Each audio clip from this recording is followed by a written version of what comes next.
Hey guys, it's Grand Admiral Thrawn, and today I am making a video that I've been pushing off for a while. It's where I rank all the movies I saw in 2022. These are movies that came out in 2022, obviously. My friend Movie Fan does this every year, not for 2022, of course. But I figured, hey, I could do that this year. Well, for 2022. Anyway, I haven't even seen his video that he made recently because I don't want mine to be similar to his. So after I'm done filming, I will then watch his, but I have not seen his yet. And I have a quick disclaimer.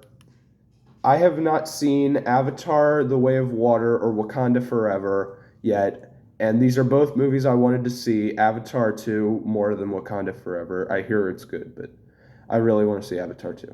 Anyway, I haven't seen either of them yet, and I've just been pushing off this video, trying to watch them both, but I haven't gotten a chance to, and I feel like this video is going to be delayed till like February by the time I do see them, so I'm just going to make the video now and watch the movies when I do.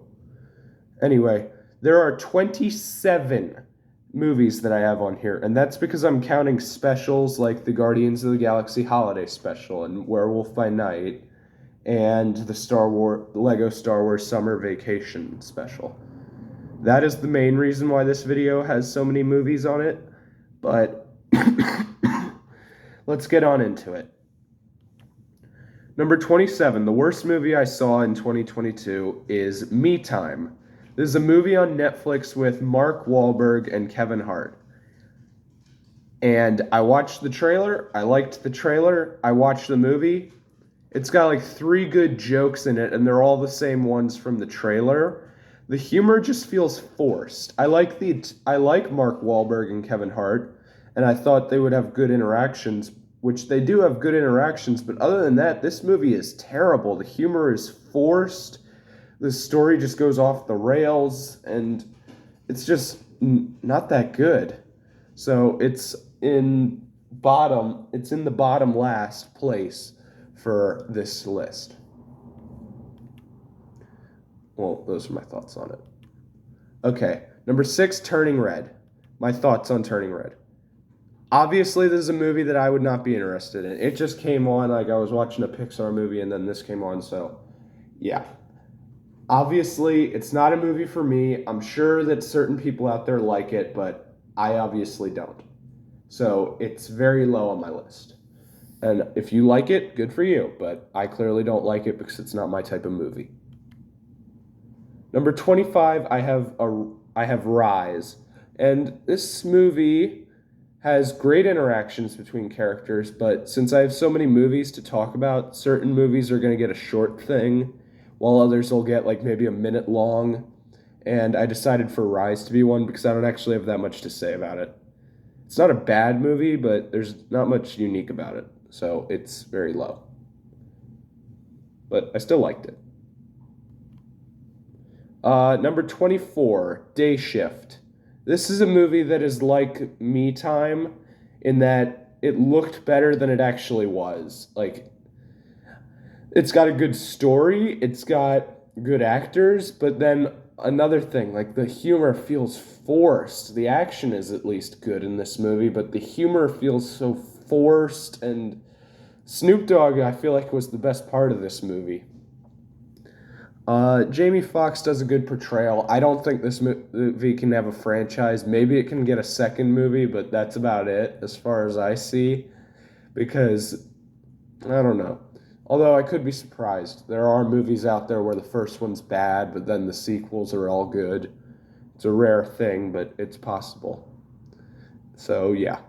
Number 24, Day Shift. It was an okay movie. I keep forgetting to go to the actual thing, and then I'm saying it on that. Okay, number 23, Night at the Museum, Kahmunrah Rises Again. Thoughts on this movie? I feel like this movie would be good, and it has a good story and all that, but the problem is that it's characters. I like the characters from the previous 3 Night at the Museum movies, and the problem this movie has is that they don't feel like the same characters because I don't even think they're voiced by the same actors. Obviously, Teddy isn't because Robin Williams passed away, and the guy who voices Teddy tries. It's very, very, very hard for someone to replace Robin Williams, if it's even possible. So these characters just don't even feel like the same characters. I like the story. It's just the characters are what's holding this movie back, in that came to watch this movie expecting a Night at the Museum sequel, when this is honestly just like a reboot, kind of, it feels like.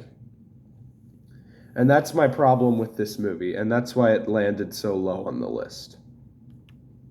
Number 22, I have Chip 'n Dale Rescue Rangers. I actually really, really liked this movie the first time I saw it.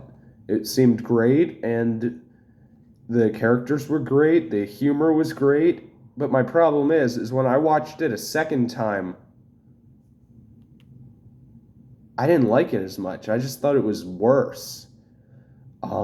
I don't know why. I just, like, the second time I watched it, I'm like, was that even the same movie I watched the first time? It didn't seem as good, so it's very, very low on my list. I really liked it the first time, but after I watched it again, I'm just like, what is this? Yeah. The humor is still great. It's just, I don't know why, but the second time I watched this, it just dropped way low on this list. Number 21, I have Lightyear, the other Pixar movie that came out in 2022. Now, this movie I was really excited for, believe it or not, in that I actually was excited, thinking, oh, we get to see Buzz Lightyear, like the Buzz Lightyear, and all that. And I was excited for it. And then I'm watching it, and I'm like, this is okay. The trailer looks great, and then the overall payoff is okay. Chris Evans does a nice job for voicing Buzz Lightyear instead of Tim Allen, and so there is that.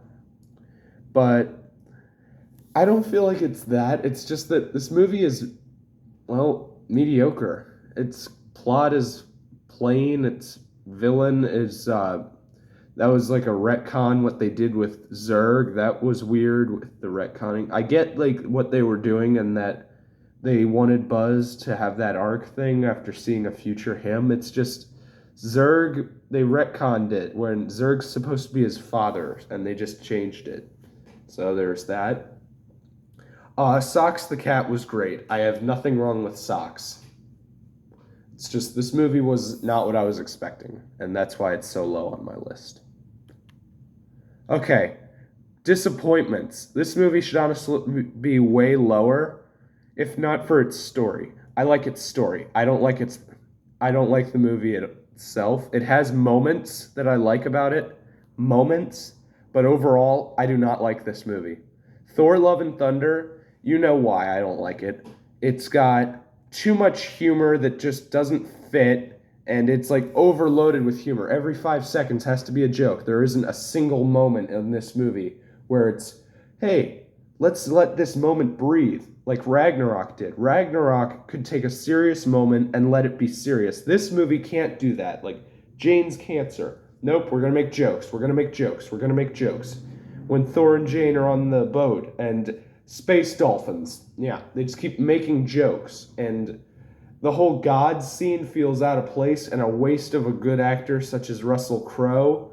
It's just, I don't like Love and Thunder. I like moments in it. Like, Thor's arc is good in the movie, and that's pretty much it. I mean, there are some other stuff, like, I like the goats, obviously. The goats are funny.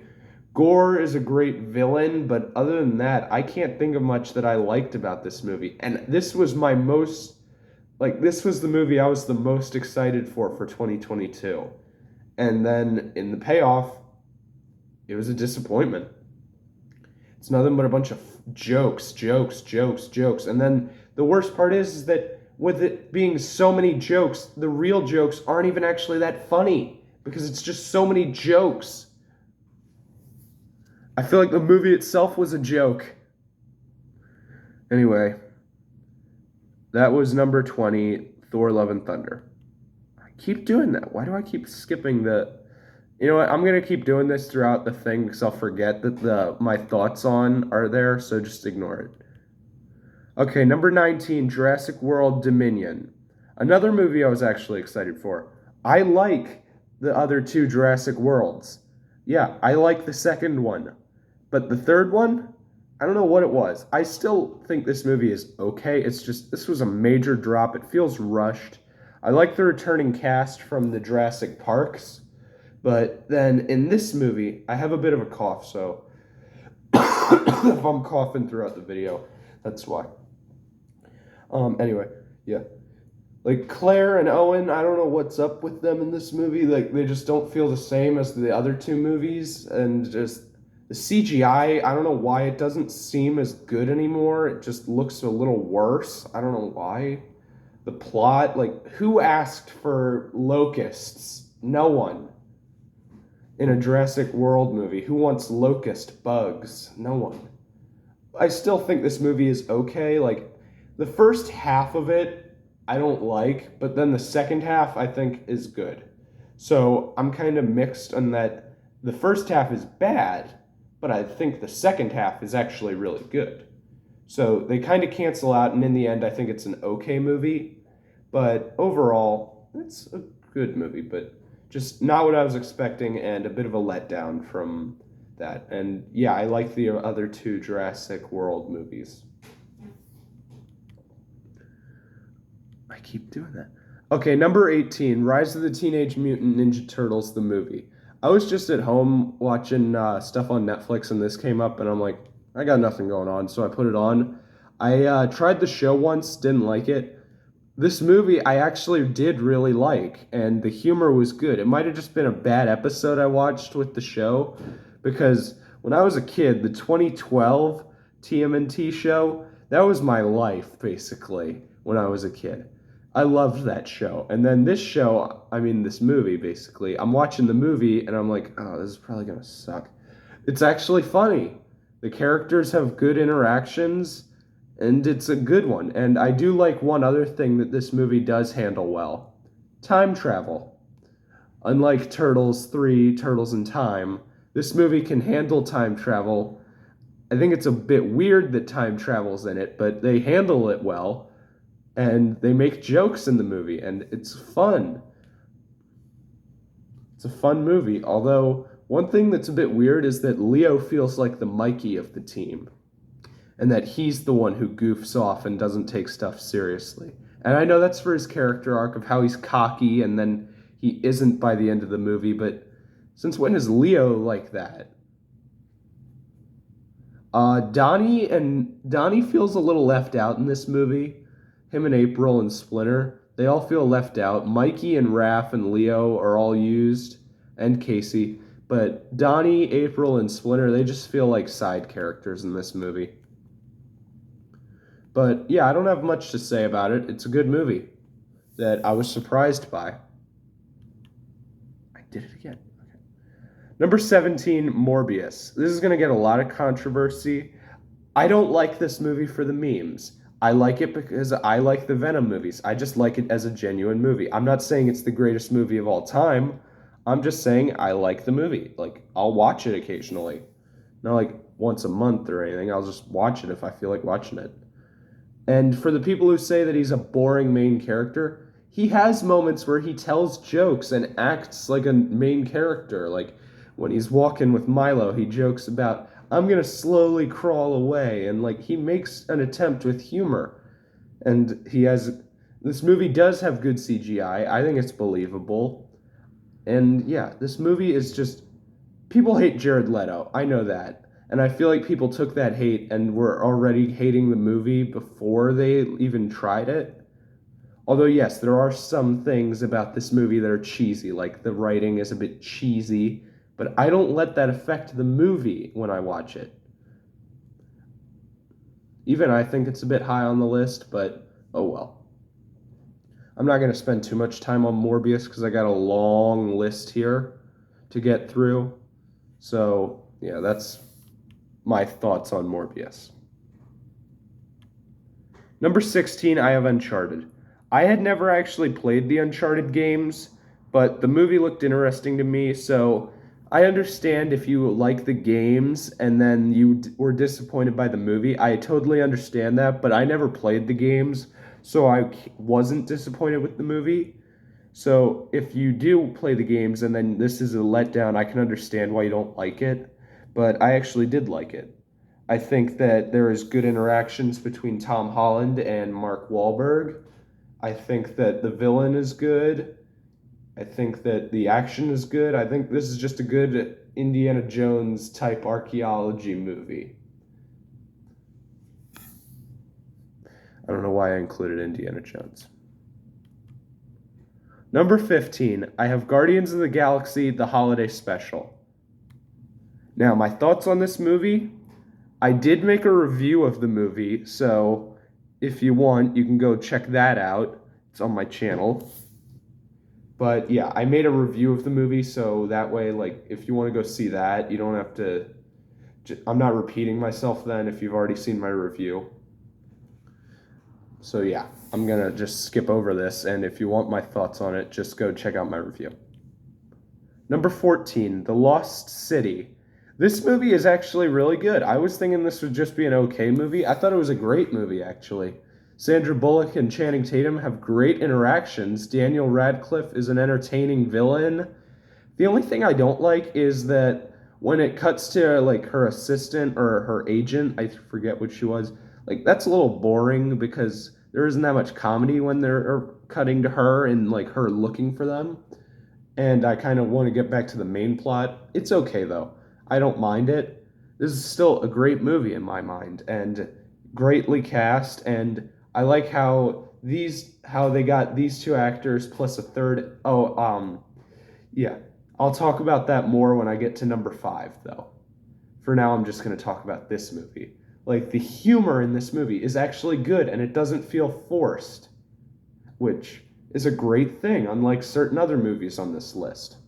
Me Time. But yeah, this was a great movie in my mind. The humor is great. The actors have great interactions. I liked it. I keep doing that. I'm gonna honest. I probably will be doing this the whole video. So just yeah. Okay. Number 13, Lego Star Wars Summer Vacation. This might be a bit high on the list, but I think this was a good one. It's not my favorite of the holiday specials. That's obviously the Lego Star Wars Holiday Special one.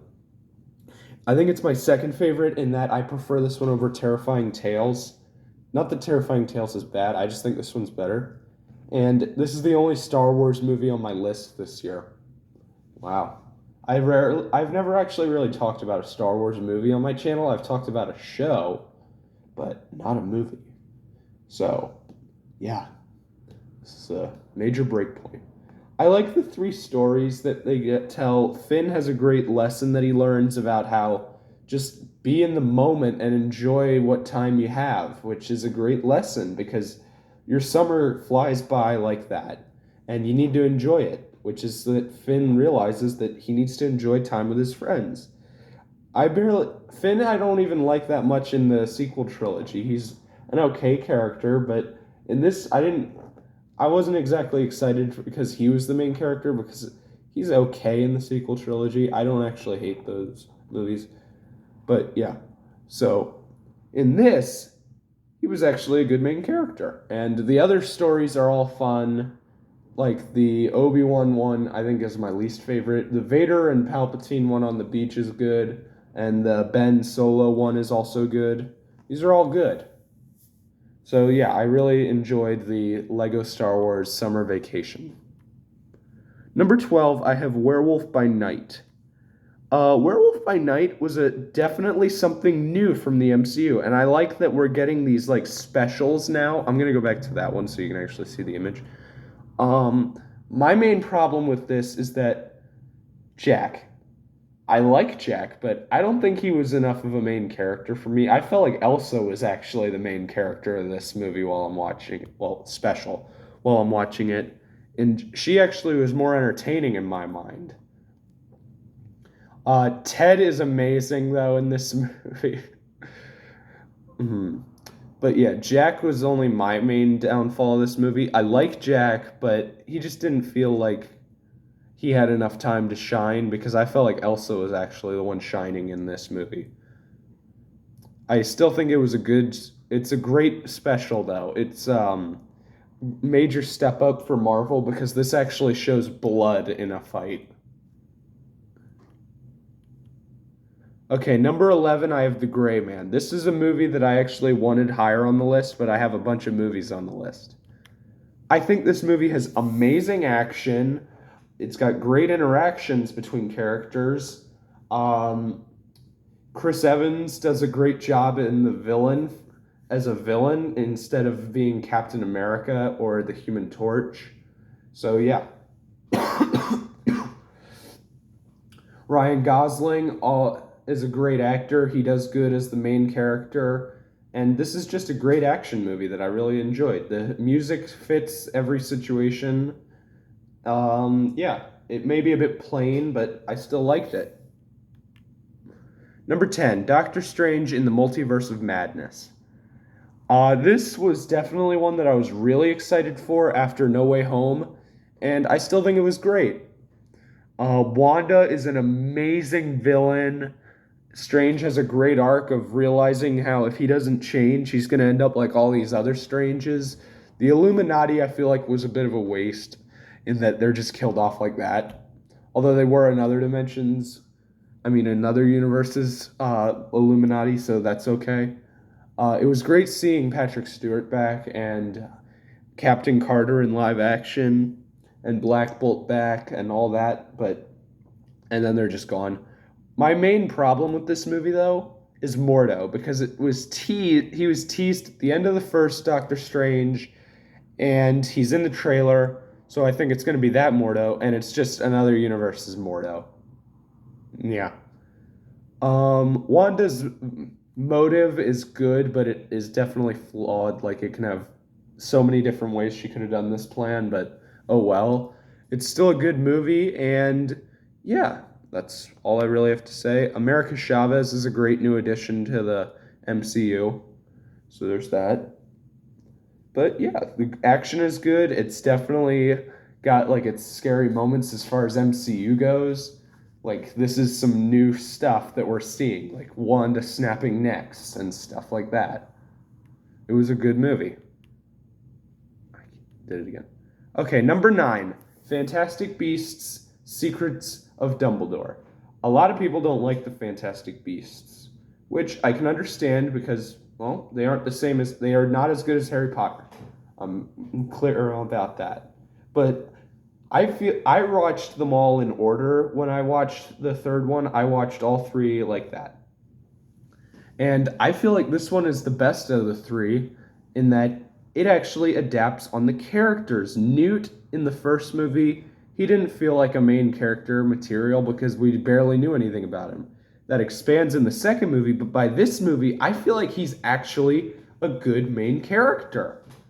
In this movie, Jacob has an amazing arc in that he feels like he's just a muggle and he misses Queenie, and that he realizes he's more than he thinks he is. He can do a lot more than he just says. I'm not just a muggle like that. Mads Mikkelsen does a good job taking over for Johnny Depp as Grindelwald. I feel like that's true. And I do like Jude Law as young Dumbledore. He does a good job as young Dumbledore. Tina is barely in this movie, which was, she's barely in the movie, and she's a good character, but she's barely in this one. That's a bit of a flaw. Also, I do like how this movie actually feels like it's about a creature, in that Grindelwald wants that creature so he can be elected and in charge of the wizarding world, which was good. Like, it's actually revolving around a creature. New additions are good. Like, I think it was Professor Giggs was her name. She's a good new character. I liked her. And yeah, this movie has good characters. I think that was what it did best. It expanded on characters, and it added some new characters. Oops. There we go. Let's see. Okay. Number 8, Violent Night. Like Guardians of the Galaxy Holiday Special, I did a review of this, so if you want my full opinion, just go check that out. This is a good action movie. It's a good Christmas movie. It's a good comedy movie. That's all I'm going to say about it. Number 7, I have Dog, another Channing Tatum movie. This movie is so good. It's got heart, it's got comedy, like good jokes in there, but it's got a great story too. And if you have a dog, you will know, like watching this movie. This is a great movie. It's got a lot of heartfelt scenes. And yeah, it's a great movie. And that Channing Tatum's character, he just wants to get back and do stuff. And if he delivers this dog to the place, then he can get like missions because he's a former military army ranger who has like a brain issue, kind of. And that everybody else has also got issues. Well, like, he is fine in his mind, but and he knows that. It's just like, according to the doctors, he can't do that. So if he does this, except on the way, he bonds with the dog, and by the end, he doesn't want to give her up to them because after the funeral, they're just going to put the dog down. And he bonds with her, and it's a great movie. Number 6, I have The Adam Project. This is a great movie. It's got great comedy, great action. It's got great story. It's got an amazing story, actually. The villain's a bit plain, but it's still a great movie. Ryan Reynolds has great interactions with all the other characters in this movie, especially young Adam. Zoe Saldana's good in it in her few scenes. Mark Ruffalo's great in it. It's just a great movie. My favorite part has to be, sometimes it pays off to be a nerd. I forget how he said it. I feel like those were the words. I could be mistaken. But anyway, yeah, this is a great movie. It's got an amazing story, and I would really recommend The Adam Project. I'd recommend most of these movies, actually. Number 5, I have Bullet Train. This is the other movie I was talking about when I brought up The Lost City, in that Channing Tatum and Sandra Bullock are both in this movie making cameos, like how he made cameos in their movie. He made a cameo in their movie. This movie has a great main character, great side characters, great twists, great plot. It's about like all these different adventures that are going on about the people on the bullet train and how they collide with each other. The twists are amazing in this movie. Lemon and Tangerine have great interactions with each other. They are both hilarious in this movie. Quicksilver and Festus, who have never met in the MCU, finally meet here. And they're good in it. Ladybug, as he's called in the movie, because he has terrible luck, like everything goes wrong for him, is funny in the movie, in that like all these tiny things happen for him, like that save his life, but how he has just a bunch of bad stuff happen, like he gets bit by the snake, or how he's getting attacked by someone who he doesn't even remember. It's a great movie with great twists, great comedy, and great action, and it earned its spot at number 5 on my list. Number 4, I have Clerks 3. This was my first review of a movie, and so, yeah, just go check that one out. So instead of talking about the movie, I'm just going to say this. I'm not even supposed to be here today. Number 3, the Bob's Burgers movie.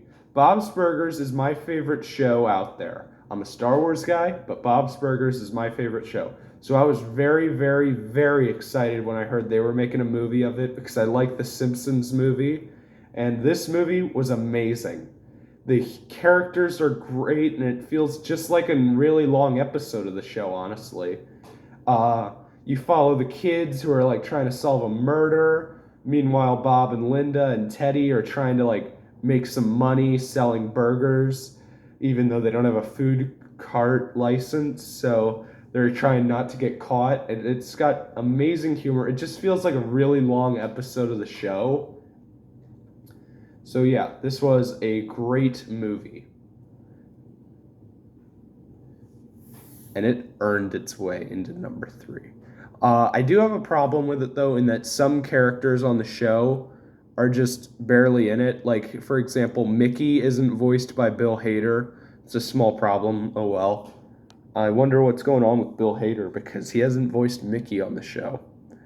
Um, and then I do love how they took a character that they've had in 3 episodes and turned him into the villain of this movie. Yeah, this was a great movie.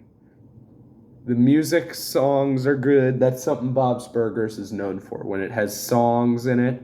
And the songs are great in this. It's just a great, and it feels just like an adaptation from an episode into a movie. But yeah, some characters like Aunt Gail who aren't even in the movie, which makes sense because there are a lot of characters on Bob's Burgers. But then you got characters who are barely main characters making cameos, and it's just, why no Aunt Gail? Or Marshmallow, even. They couldn't have had a scene of Bob going, "Hey, Marshmallow," like that. Anyway, those are my thoughts on Bob's Burgers, the movie. Number 2, I have The Batman. I'm not going to say a lot about this movie because it came out a long time ago, and it doesn't even feel like it was in 2022 when this came out. And so many other YouTubers have talked about this movie, so I'm just going to say this. Robert Pattinson does a great job as Batman. Zoe Kravitz does a great job as Catwoman. Paul Dano does a great job as the Riddler. And even Colin Farrell does a great job as the Penguin. But these are not my favorite adaptations of those characters. Gotham has my favorite Riddler and favorite Penguin. Christian Bale is my favorite Batman. And Michelle Pfeiffer is my favorite Catwoman. But Zoe Kravitz is now my second favorite. After rewatching The Batman, I realized that. Because on my Batman villains ranking, I had her in the last for my favorite out of the Catwoman. Anyway, the Batmobile, I did not feel excited for, and then when I actually watched the movie, I'm excited because it does. I thought it was just a normal car from what I saw in the trailers, but then it's not just a normal car, it's a heavily modified car. So there's that. And yeah, this movie is actually a really good Batman movie. I think it's actually my second favorite. It's just a great mystery movie.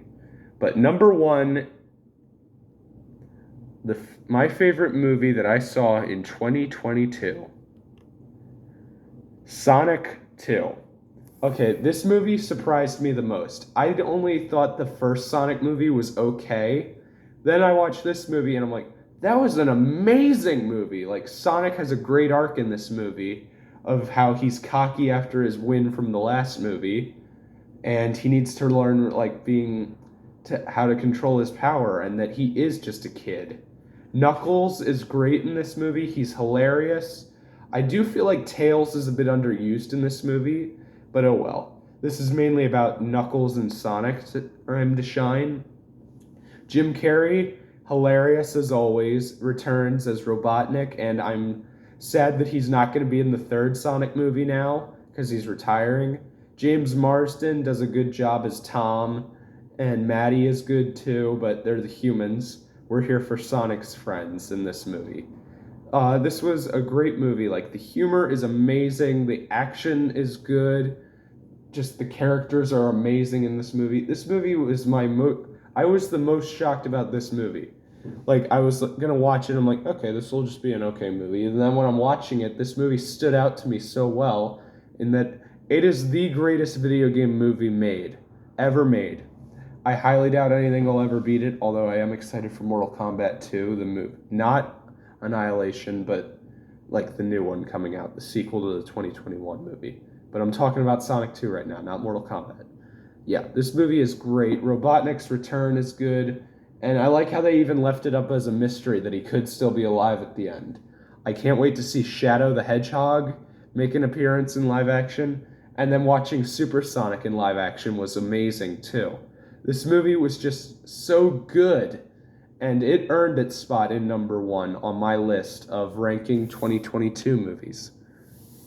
Like I said at the beginning of this video, I did not actually get to see Avatar 2 or Black Panther 2, so my plan for that is that once I do see them, I'm going to put them in the comments of where I think they landed. This is Grand Admiral Thrawn signing off, and I recommend the majority of these movies to you if you're a movie fan. This is Grand Admiral Thrawn signing off, and I look forward to our next encounter in my next video.